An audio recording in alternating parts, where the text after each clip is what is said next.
Hunter, and today is number 57 of 365 Days of Awesome. Celebrate success through service. And we have today's guest, and I was just visiting with him because I'm still getting to know him, and I think he's just absolutely awesome and out there doing some great things. And so but I'm going to try his name, and then he's going to tell me how I got it wrong, and then we'll go into what he calls himself because of it. Okay. I am going to introduce today's service hero. His name is Dave Stelmaszewski. Wow. I did it wrong. I know. So bad. Okay. All right. So correct me if you would, please. And then we'll introduce you and what you call yourself. So it's actual last name is Stelmaszewski. You came close. You were good. It was a good try. Thank you. That's why everything that I do is based around Dave Stelma, because it's 13 letters long. I inherited the name. It's one of those things. Well, welcome, Dave Stelma. We'll just go with Dave Stelma. Yeah. Dave Stelma. Okay, I got it right, right? So everybody, you can find me at davestelma.com. You can find me Dave Stelma on Facebook and on YouTube and all that good stuff. But you're all over the place. Okay, so we're going to tell them why. All right, as I was telling you, why I wanted to bring you on is because, as you know, when you looked at what I was doing, I work with a lot of people going through changes. Yeah. And when you through, pardon? Big changes. Oh, big changes. Absolutely. Yeah. When you go through any kind of a life-threatening change, a health, let's just say life, changing event, and in particular, in our world, cancer, because of the medications, the surgeries, the side effects, all those kind of things, we get through it. We dive in, we make it happen. We come out on the other side. And sometimes we're looking at a new normal life, a new life. And what are we going to do? What are we going to do? And I found you, and I thought, you have a great, you call it solopreneur. Mm-hmm.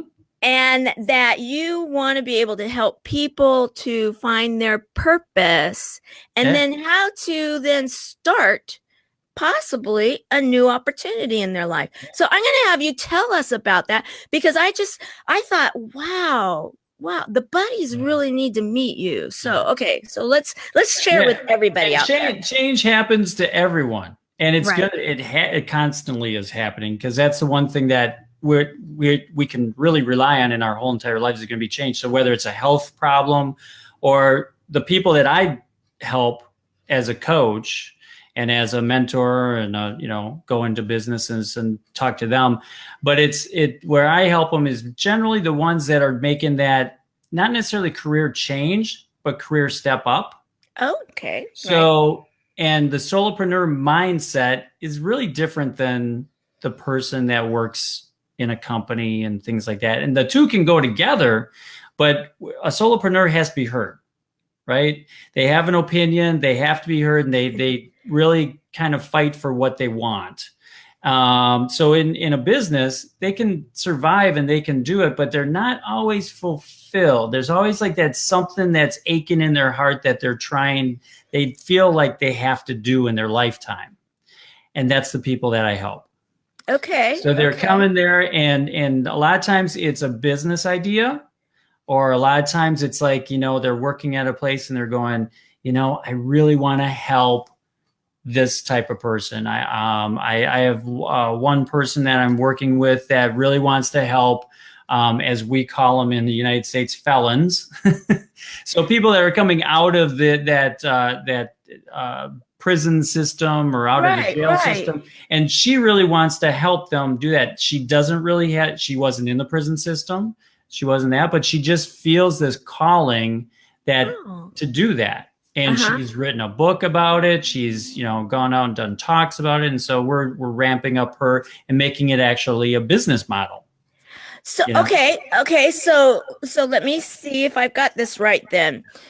like in her case, she had really just, it was impressed upon her heart, but maybe no practical experience, you know, because she's not, like you said, she hasn't worked there, she's not coming out of the system, but she wanted to help enable them to have some type of a life. So she goes and she researches, she does a book, she's up on stage, but how do you monetize that? How do you turn it into a business? And that's where Dave comes in.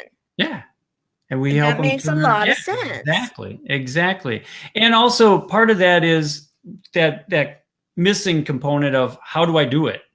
So they come, and then I work with them, and we devise a plan, a business model around it. So it can be, and there's various things, and it's the one thing that probably bugs them the most that I always say is, does it feel right to your heart?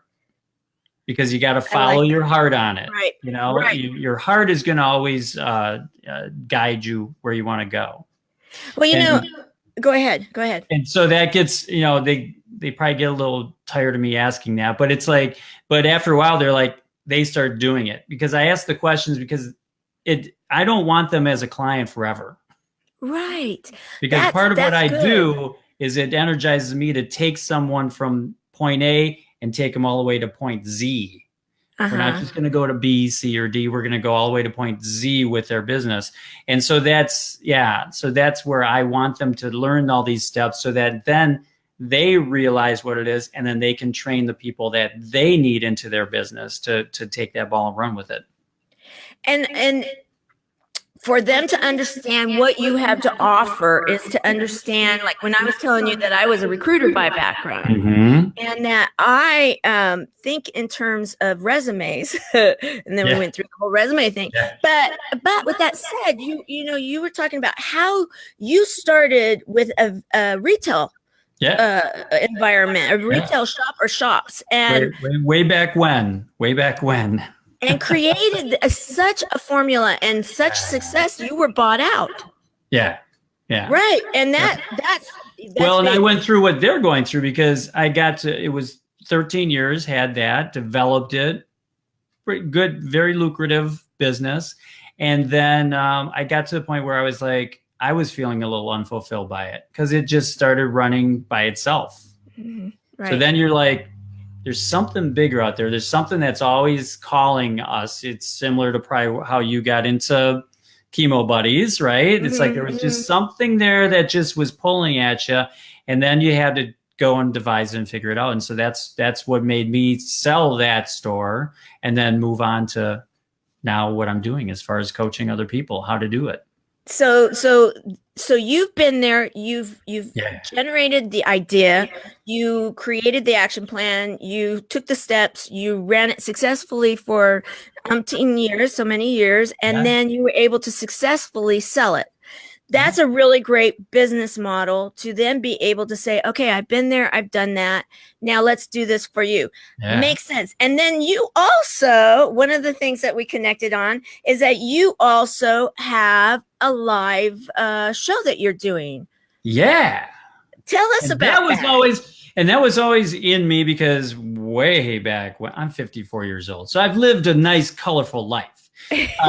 Way back when I wanted to be a rock star. So I was doing, playing in rock bands and all that good stuff. So it's like that urge was right there to be in front of people and entertain and do all that. And then throughout the years, it was just always an itch. So probably for the last, about 4 years or so, I've been doing it on YouTube and on Facebook, doing a live out there and I have a weekly show that's on Tuesday nights. That's on my Dave Stelma business page. And that's from 6:30 to 7 Tuesday, Central Time, that is. And then on Wednesday nights, I incorporated for about the last 6 months or so, I've been doing interviews with people and some famous, some not so famous, but some up and coming life coaches, some other ones that are have established businesses and that are out there. A good percentage of them are from the Canfield family, Jack Canfield and the family and that there. Kathleen Seeley, I had Dr. Deb on a couple of weeks ago. So a real range of people, but the common theme there is just how they develop their businesses. Right. That makes sense. And what they're doing, yeah. Because some come from a speaking background, some come from a writing background, but they all have some commonalities in there of how they started their business and how they're bringing it up, and in some cases are like multi-million-dollar businesses that they've created out of this. Right. And so let's just put it this way then. What I'm thinking here is that you're a really great place to go if someone has that internal feeling like, okay, what do I want to do now? I know I want to do something different, but not sure what that might be. It might be good to be catching your show on a regular basis until that maybe they hear and resonate with, oh, that's what I needed to hear. It might even just be one sentence, but that can be what triggers someone oftentimes, right? Yeah. Okay. Exactly. All right. So what and then we all do the same thing. We have an email list. We have all that good stuff. Okay. All the processes, but for someone that is really thinking about becoming a solopreneur, but they're not quite sure even what that is or what they would do about it, because I do know some people that's probably which way they're going to go when they get out of the treatment thing and start looking at where their life is going. All right. Well, what we'll do is we'll put in the comment area how to, track you and find you and all that neat stuff. And I hope I'm doing okay on this side because I'm used to asking the questions. Okay. Well, then, all right. You know what? Hey, let's pretend I'm used to the other side. I'm good with that. You know what? Let's do that. Okay. So I'm Tamara Hunter, the executive director and co-founder of Chemo Buddies for Life. Exactly. So tell me about that, but tell me about Chemo Buddies. I would be happy to. Chemo Buddies' mission is to see that no one faces cancer alone, that they have a peer-to-peer buddy, and we're primarily through the digital platform. Yeah. Yeah. That is so very cool. Yeah. And in the most needed time of a person's life is when they're really feeling down. They're feeling what's going to happen. I know I can't relate to as far as cancer goes, but I can relate to a couple of things that happened to me. One, I had a heart valve replaced back in 2011. Always knew it was going to be there, but I knew nothing about how to go through, maneuver that whole operation in that. And even the doctors, they give you a film to watch and all that stuff. But that would be even cool on that level, is someone that you could just even talk to and say, hey, what's going to happen? Exactly. That's the idea. And in truth, where we are going is going to be very, very comprehensive. But think of it this way. When you're going through anything big, if you have someone that can completely understand, because they really completely understand. Yeah. And like you said, you can ask those questions. And what we have seen is that in having that support and in having a community, because it is a buddies community where we all also kind of like one big collective buddy group that watches each other's back. And then we can pair up in the smaller group too. So it really is amazing what we are seeing, and we're only just beginning. Yeah. Well, and especially there, because you have so many emotions that are going to be going through. It's like the unknown, but yet then it's like, why me? I mean, you go through all the grieving process too, even though the end hopefully is going to be a good one and a great one, a longer life. You're going to be in remission and all that good stuff, but you still are scared. Right. Well, the reality of it is, Dave, is that when you are facing something, you come to whatever it is that you're facing with what you're all about. If you will, your baggage of life is what you would say. Yeah. So if, like in my case, I actually faced it with humor, because that's what I'm accustomed to. Now, someone could be watching me and think, oh, well, isn't that disrespectful? Well, I'm sorry. That's who I am. Yeah. Throw me out on the lake and give me a Viking send off is what, I was being told that what could happen. But, and I'm joking about it. I'm like, yeah, and have hot dogs because I had a 2-year-old grandson at the time and he loved the Mickey Mouse song, hot dog, hot diggity dog, problem Diggity solved. dog. And I'm like, oh yeah, hot dogs, and we'll sing the Mickey Mouse song, and so that was my way of dealing with it. But you know what? I will say this. I have been on the support side too. Yeah. And that to me has been sometimes harder than being the patient. And so that's why we are not forgetting those that support and love the patients. Yeah. I faced it as a mother, and that I actually was not comical or humorous during that time. That was difficult. And then, I have, out of the 5 direct family members, I've lost 2 of them. And that's where heart. So we actually watch everything through humor, hope, and heart. Wow. Yeah. And humor is really the best medicine. Absolutely. It just, without going into the whole neuron thing and what it activates and all that good, the hormones and all that good stuff. But it's like, if you can, that any doctor will tell you, the best thing you can do while you're going through chemo or anything, let's put on a whole bunch of comedies, let's just laugh. Exactly. It's just gonna make everything heal better and faster. Right. In fact, what we often will say is have, a daily dose of laughter. Have you had yours today? And so that's part of our whole community. We really challenge everybody to laugh daily. And in fact, I had a discussion with one woman she was preparing to go through treatment. And I said, okay, one thing you want to make sure you do, write this down and put it on your refrigerator or on your bathroom mirror, is that you're going to laugh so many minutes a day. And in the beginning, even if you have to fake it, the body doesn't know. And so it will help. And she's like, well, really? I'm supposed to laugh? Isn't that the wrong thing to do? And I said, absolutely not. That is the best thing that you can do. And she said, I'm so glad I talked to you because I would have thought that was disrespectful. And I'm thinking, disrespectful to who? We're not going to respect cancer. I'm sorry. That will never happen on my watch. And so it was like, okay, we're going to tell cancer what to do. And that is to get its, out of here. Let the doctors take care of what they need to do, but you've got to be ready. And, this whole, so humor, hope, and heart is what we really go after. Yeah. So and if anybody has questions along the way, you can put them in the comment section and we can pop them up on the screen. So if you do, we have one person that has said hi to us right now. Oh, really? Yeah.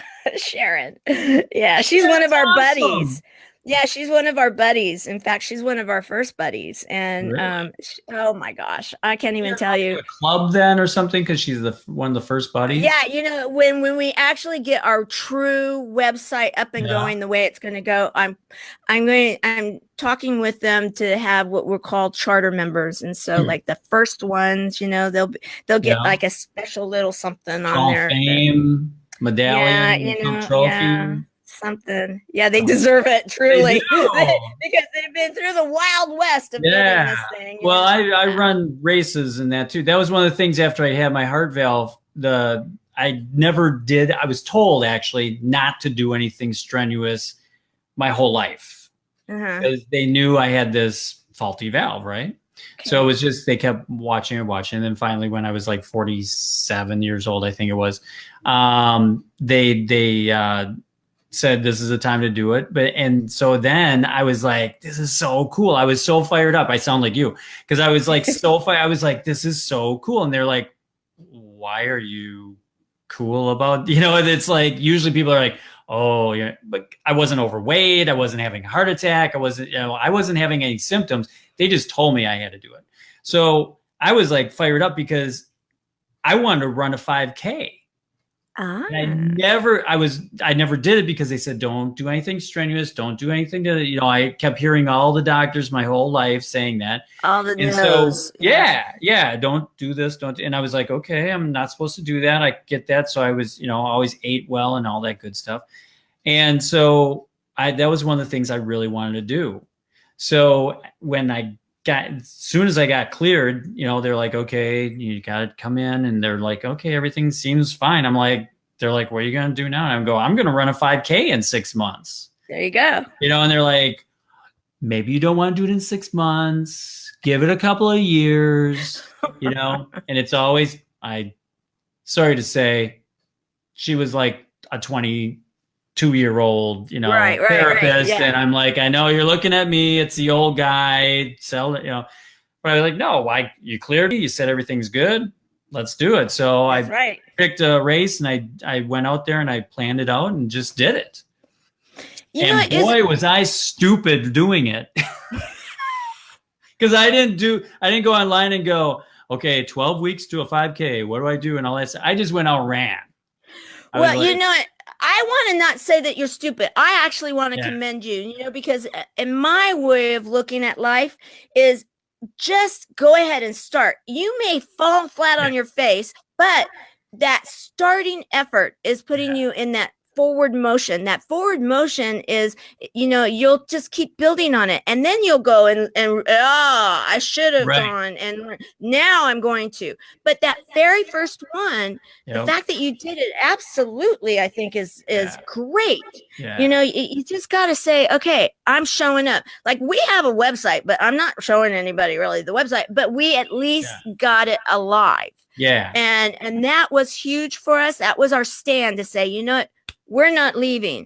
We're going to find a way to win here, but at least we're serious. So, okay, I want to say thank you. I want to I'm going to take back the controls from you, if that's okay. Okay. Oh no. Back. Okay, they're back. We're both and I want to thank you, Dave, for being number 57 service hero. 57. Oh, we do. Okay, well, let's see. I was wondering, I heard Bob Proctor say you should be focused on one goal at a time, but I was thinking perhaps you could have a health goal like losing 20 pounds as well as a business goal. What do you think? We actually talked about that. Why don't you answer? What do you think about that? You can. You just have to it's all about creating habits. So like with that, if you want to get healthier, and I'm not really a big one on losing weight. I usually say, let's gauge it with how your clothes fit, how you like yourself, because, you know, and some of the habits that you're going to have are going to coordinate all those things together. So if you have a business goal and you have a weight goal and you have that, but it's just a matter of habit. So like my habit in the morning, and I get my people doing, is we're going to meditate. We're going to do some form of exercise, and then we're going to feed our brain somehow, whether that's reading, whether that, you know, whatever your forte is. And so with that, you can easily do that, and then you incorporate that as a habit. And then you just automatically, if you do that right away in the morning, it sets the trend for the whole day. So if you meditated and you worked out, it's like as you go through and you're confronted with, if your downfall is fast food, you're going to think of the fast food, and then you're going to probably drive past it going, you know, I worked out this morning and I felt really good. And then it's just going to go throughout your whole day that way. So I don't know if that really answered the question there. No, I think it did. You can have multiple goals. It's just intertwining the habits that get you there. So what you're saying is that you really help them to time management. So in a way, or it is time management to a degree, but it's more of creating habits, because then you don't have to. It can start out as the clock kind of controlling you, but if you do it as habits that you just saw, because right now I can probably say, tell me the first 3 things you do when you get up in the morning, and you can probably rattle off the first 3 things. So if you just, if they're a negative thing, because like I can tell you, when I get up in the morning, I go and I drink a glass of ice water, and then because that's good for my heart. And then I make a cup of coffee in the Keurig. And I don't get anything from Keurig, so no sales pitch there, but it's just what it is. And then I go and I do the meditation, and then I do, you know, I go through those 3 things. So it's a matter of just getting habits. So I don't get up in the morning and then go, okay, ding, I got to go do this, and ding, I got to do that. So it's not so much that, it's more the habits. And then as you create habits, because then you feel how it just works. Right. So then the habits drive you instead of a calendar driving you. Linda Ray, who is the one that asked the question before, she said more active management than time management. Yeah.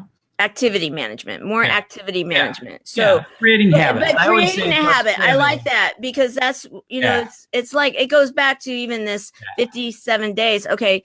By the time I hit 30 days, I knew I was pretty much into a habit. I'm totally bought into this. Yeah. I'm going to fulfill it. But the first time you did it, it was uncomfortable. What buttons do I press? What do I do? How do I do I do it with it? Do I turn did you do it with a phone? Oh, I did. I've done it with so many different things. Yeah. People can tell you, oh yeah, the ones that have been watching me from the beginning, they would say, she's technically challenged, but she didn't give up. And we always do that. It's like, go to my YouTube channel and go way back to like the first few. It's like you would have went, whoa, how did he even keep going? I need to. I will need to bend your ear on that sometime, because we need to get a YouTube channel going, which we don't have. I've just load videos in. All right. If there's any more questions, please let us know. But what we're going to do, if we don't have any more, what I would love to do is go over again. Your show is housed out of your Dave Stelma page. Correct? Yep. Okay. Everything is around Dave Stelma. So if you can spell Stelma, which is Stelma. Yeah, it makes me feel Italian. Hey, I'm a Dave Stelma. There you go. So Dave Stelma, everything's around that. So YouTube, just search for Dave Stelma. Facebook, Dave Stelma. If you want me on the web, it's davestelma.com. You can find me anywhere with Dave Stelma. Yeah. And I have that little Instagram. I'm starting to get into Instagram a little bit, posting, but it's like, I don't know enough about that. So that's a new experience for me. But yeah, I actually have a volunteer that's been helping me with that, and I've been learning. I thought a hashtag was something you had to register. That was pretty bad. I know. That's how bad I am.